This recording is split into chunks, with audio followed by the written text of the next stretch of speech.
روز کون جائے گا؟ اس لیے کہ وہاں تو بربادی ہی بربادی ہے. نہ وہاں کوئی کسی سے بول سکتا ہے، نہ کوئی ہنس سکتا ہے، نہ کوئی رو سکتا ہے، نہ کوئی سنا سکتا ہے، نہ کچھ پوچھ سکتا ہے. جدھر دیکھو تباہی ہی تباہی نظر آتی ہے، خاموشی ہی خاموشی نظر آتی ہے. تو پھر دنیا میں کیوں رہتے ہو؟ کہ یہاں آبادی ہے، یہاں چین و امن ہے، یہاں چہل پہل ہے، یہاں بول چال ہے. تو جناب ابو ذر نے کہا کہ اللہ نے تمہیں وہ نگاہیں ہی نہیں دی کہ تم وہاں کی آبادی کو دیکھ سکو. تمہیں اللہ نے وہ بصارت ہی نہیں دی ہے کہ تم وہاں آباد رہنے والوں کو دیکھ سکو. لیکن یہ فیصلہ تو طے ہو گیا کہ انسان اسی جگہ سے ڈرتا ہے جو ویران ہو، اس جگہ میں رہنا پسند کرتا ہے جو آباد ہو. تمہارا موت سے ڈرنا اس بات کی دلیل ہے. بھئی موت سے وہی انسان ڈرے گا کہ جس کی آخرت برباد ہو، دنیا آباد ہو. اور موت کو وہی گلے لگاتا ہے جس کی دنیا چاہے برباد ہو گئی ہو مگر آخرت آباد ہو گئی ہو. صلوات پڑھیں عظمت محمد والے.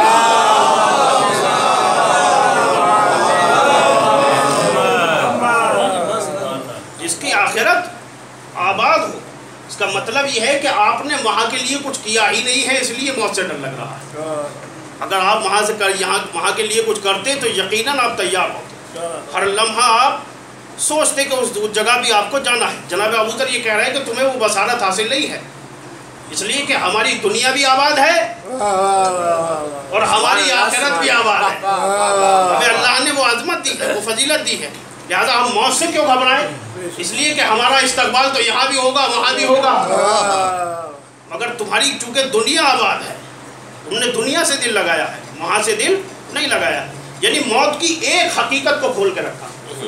رہی بات اس کی کہ موت کسے کہتے ہیں، موت کیا ہے. دیکھیے تاریخ میں آپ نے بہت سے خطیبوں کو سنا ہوگا اور بہت سے واقعات آپ کی نظر کے سامنے رکھے ہوں گے اور بہت سے مسائل اور موضوعات پر لوگوں نے بحث کی ہوگی. مگر جناب سیدہ کے بارے میں جب بات آتی ہے تو تاریخ یہی کہتی ہے کہ جناب سیدہ اس مقام پہ فائز ہے کہ جس در پر ملک الموت بھی بغیر اجازت کے داخل نہیں. متوجہ ہے، یہاں بڑے بڑے مسائل لکھے ہیں علماء نے، اس لیے کہ جو کسی بھی انبیاء کے در پر آنے سے نہیں رکا، بڑے سے بڑے اولو العزم پیغمبر کے دروازے پر بغیر پوچھے ہوئے بغیر اجازت کے داخل ہو گیا.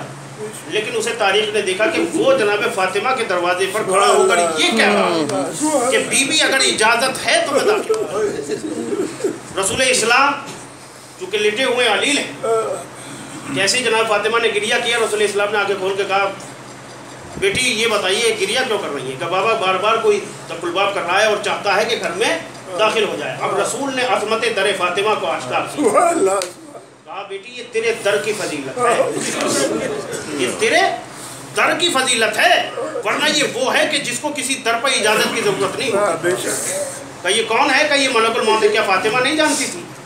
جانتی تھی، لیکن رسول کو بتانا تھا کہ فاطمہ کی عظمت کیا ہے. تم زندگی ڈھونڈ رہے ہو تو سن لو، زندگی اسے ہی کہتے ہیں جو فاطمہ کے در تک آ جائے.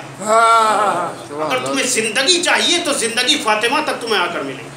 اس لیے کہ موت بھی فاطمہ کے بغیر کچھ کر نہیں سکتی، موت بھی فاطمہ سے پوچھ کر قدم رکھتی. لہذا تاریخ نے یہ فضیلت اور یہ عظمت دیکھی کہ فاطمہ کس بنیاد پر کس فضیلت پر فائز ہے.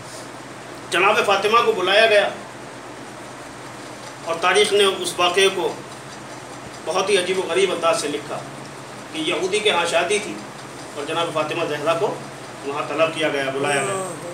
بلایا کسی اور نیت سے. دیکھیے یہ بات ہمیشہ ذہن میں رکھنا کہ اللہ اجر جو دیتا ہے نیتوں کو دیکھ کر دیتا ہے. آپ کی نیت جیسی ہوگی ویسا ہی اس کام کا انجام ہوگا. بلا کیوں رہے